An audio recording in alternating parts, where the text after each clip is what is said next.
Hello. Well, last time, Shoshana really has given up on Chase, hasn't she? So let's see how Chase is doing now that he's back on the football team. Chapter 23, Chase Ambrose. At football practice, when everybody else is laboring under a ton of equipment and you're breezing through the drills in shorts and a t-shirt, you're not the most popular guy on the field. All around me, the gridiron resounds with crunching tackles, oofs, and grunts of pain. But I'm immune to that. No contact for the first week of my comeback. Middle school rules. My teammates managed to see that I suffered just the same. Around the Gatorade bucket, no drink in my hand makes it as far as my mouth. It's pretty clear the other players have determined that I'm not going to get so much as a sip as long as my special treatment holds up. Every time I've got a full cup, someone manages to jostle my elbow until the contents spill down my leg and into my cleats.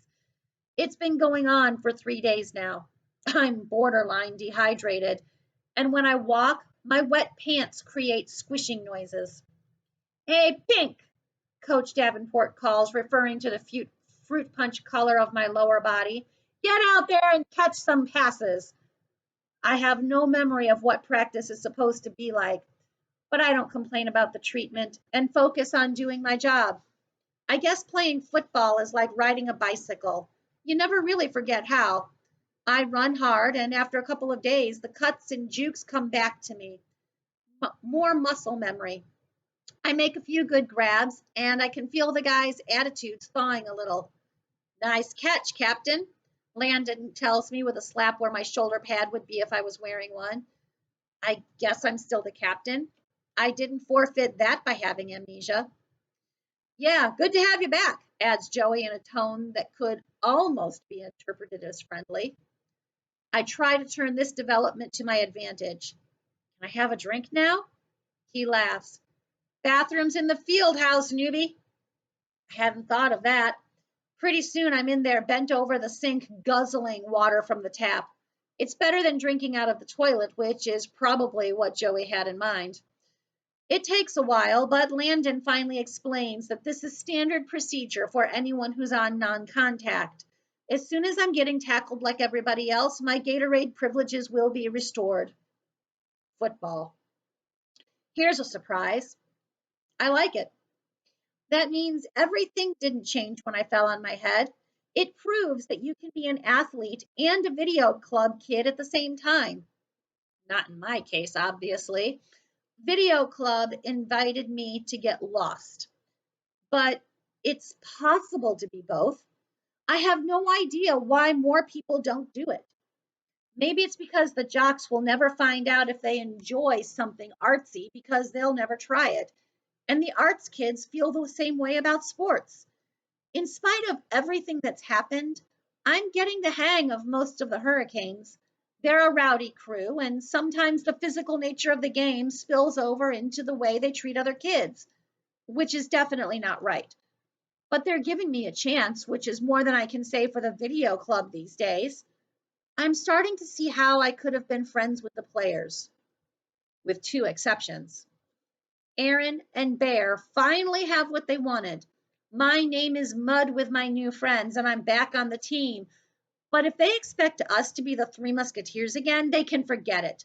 They couldn't stand to see me making a life for myself that didn't include them, so they wrecked it for me.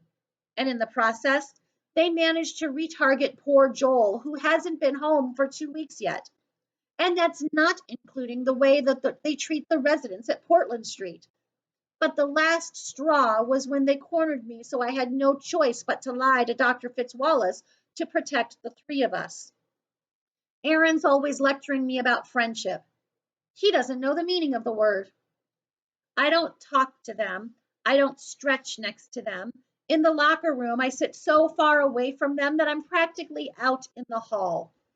When we're on the practice field for the same drill, they get no chatter from me, not even any eye contact. The other Hurricanes have started to notice, but they think it's funny. Aaron and Bear don't. And how much do I care about hurting their delicate feelings? Well, you could fit that inside the nucleus of a carbon atom. So, interesting. The tides have turned. Most of the football players seem to have accepted him and taken him back. The video kids haven't. Hmm. Seems like both sides are being very judgmental at one point or another. The football players didn't like it when he was hanging with the video kids. The video kids don't like it that he's hanging with the football kids. Why does there have to be a separation? Can't they both hang out with each other? Be nicer if we could, right? Anyway, all right. See you next time. We'll find out how the rest of this chapter goes. All right. Be kind to one another. Stay safe and healthy. Bye.